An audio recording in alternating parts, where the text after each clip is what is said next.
Hey there guys, what is going on? Welcome back to another best class setup in Warzone now. With the addition of Cold War in Warzone, we have seen a lot of very powerful weapons, and one of the most powerful right now is of course the FFAR in the Assault Rifle category.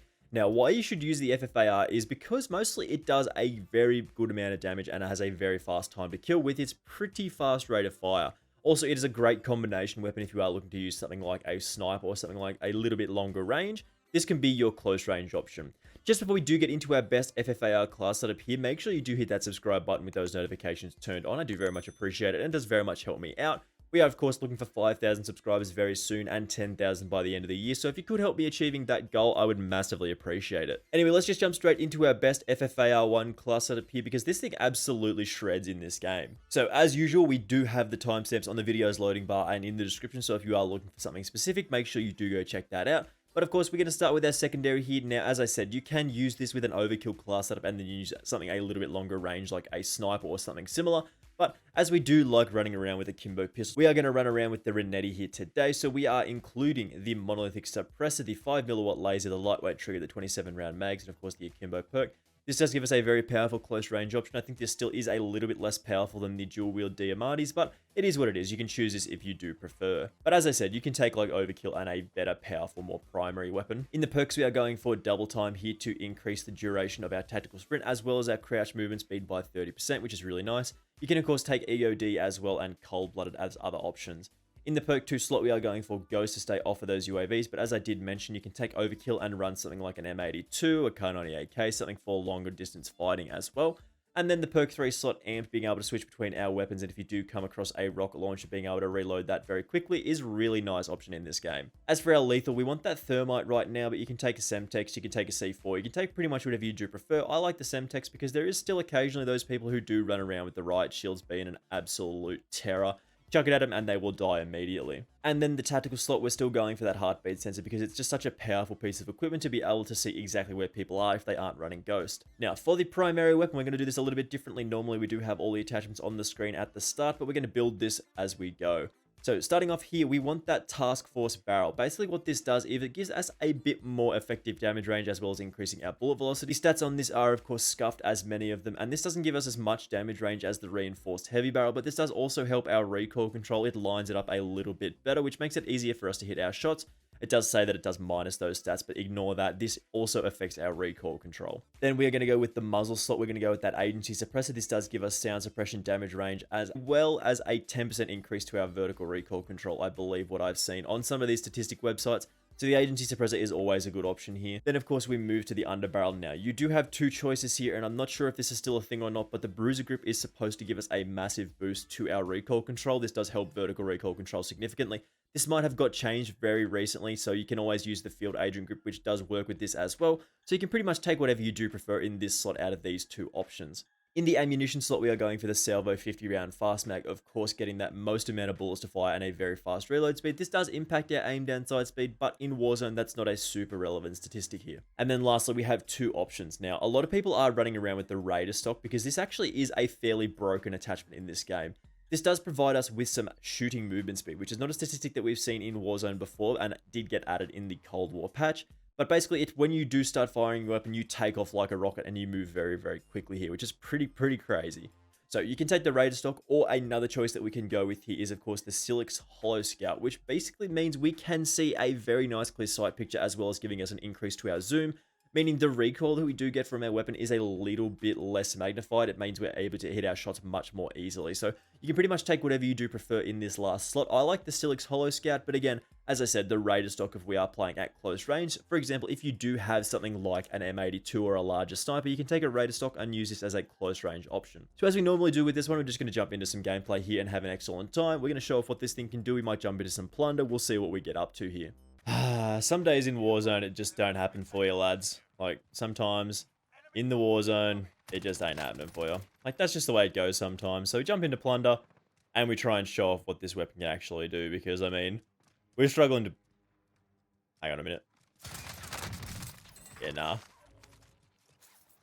These pistols are pretty good. These pistols are not bad. Up close, they are very powerful. Let's be aggressive. Try and get a little bit of work done just before the the rest of the squad gets into town.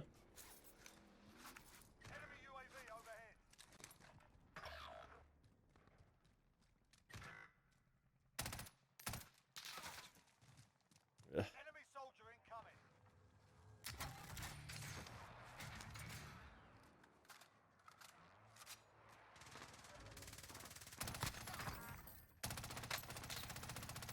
There is a fair bit of recoil control that you have to do with this particular weapon, especially when you do have stopping power rounds equipped. It can be a bit of a nightmare, honestly. Like, the stopping power rounds... Someone was in here. Someone was in here. So keep that in mind. If you do manage to pick up the stopping power rounds, you do great damage, but it's a lot harder to hit shots, so keep that in mind, as I said. If you want to rumble, Storage Town is obviously the place to be. Like, this is just... Look at that, man. Oi! Bruh, no.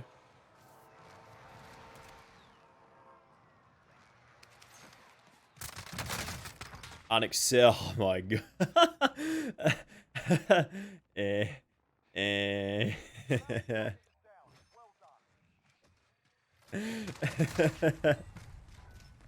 Amazing. Alright, after our last little mishap, we are back and in the game. As I said, all we want to do is find people at those medium distances. We just want to be able to get kills. Like, I think there might actually be somebody... No, there doesn't seem to be. That's good. That's what the thermite is very, very useful for. In particular, having the thermite lets you sort of clear corners, gets you maybe a hit marker or two, and lets you know where people are. I mean, a flashbang also does the same thing, but if we run a flashbang, that means we can't run the... If we run a flashbang, that means we cannot run the heartbeat sensor, which is definitely a very powerful piece of equipment that we do pretty much always want to run. But again, you can switch it out for...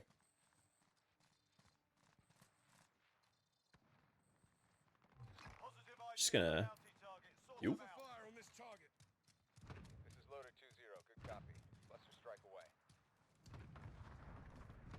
Can I... Bruh. Try and take advantage of a bit of the commotion that was caused just previously. Another guy just there. Look at this thing absolutely shredding people. Now I know, as I usually say, this game mode isn't the perfect representation of what Warzone is about. And for the most part, it's just, bruh. It's just big TDM.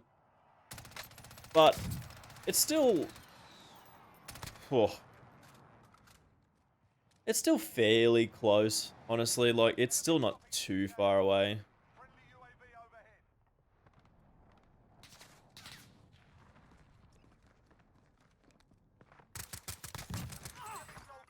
That was strange.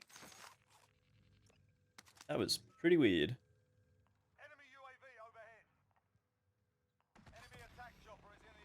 Alright, we're getting a little bit surrounded here, so we do just want to kind and continue to sneak around here.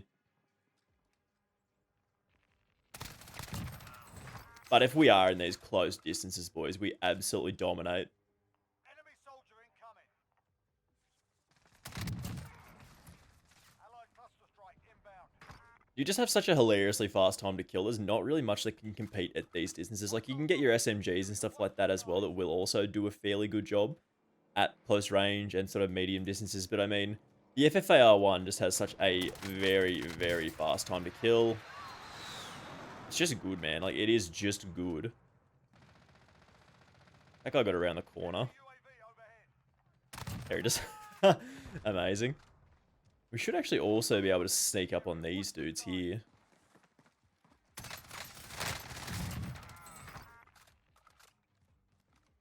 Time to leave that fight. We are on a little bit of a run here.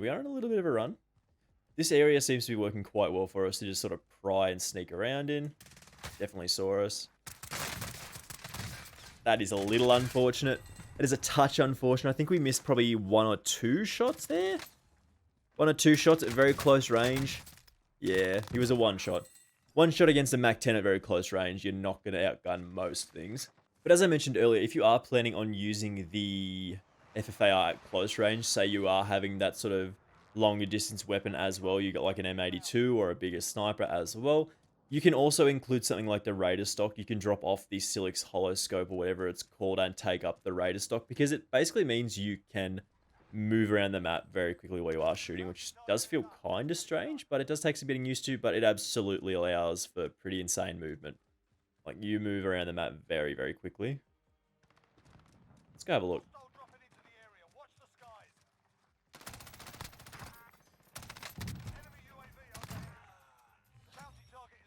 There's one more. This is the area where we were before. This is all our stuff.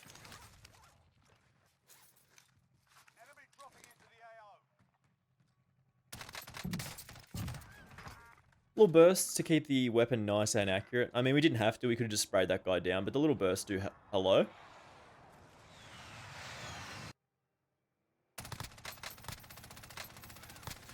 Now we downed him. What was that guy thinking, bro? What was he thinking? Some people play this game in a very strange way. Doing not bad on that overtime cash.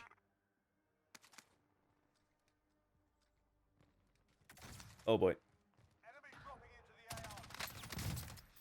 We got a boogie. We got a boogie, dude. We got a boogie.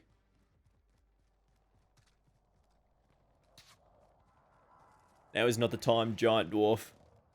Now's not the time.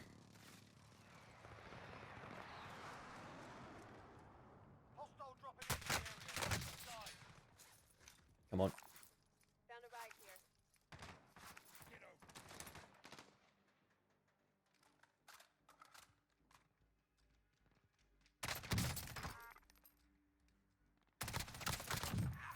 Nice. Grab the bag, bro. Grab his bag. Get the pistols out and we'll sneak up on this guy.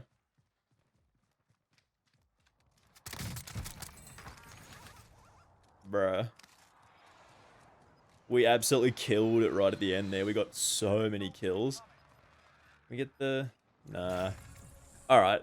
Again, as I usually say with these, Plunder isn't the ideal game mode, but it lets us jump into Warzone in a very fast-paced environment, and we get to test out the weapons. And we'll have our final thoughts on this in just a second here.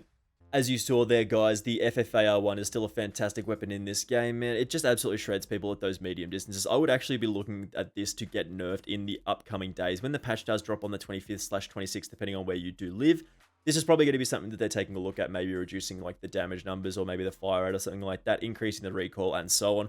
And hopefully in Season 2, they do take a look at some of these gimpy attachments, man. Like, the Field Agent grip definitely should increase vertical and horizontal recoil control, but the Bruiser grip should have no place in that, and it still does, so it's one of those things. It's a bit like what's going on with the attachments, and hopefully they do fix this in the future.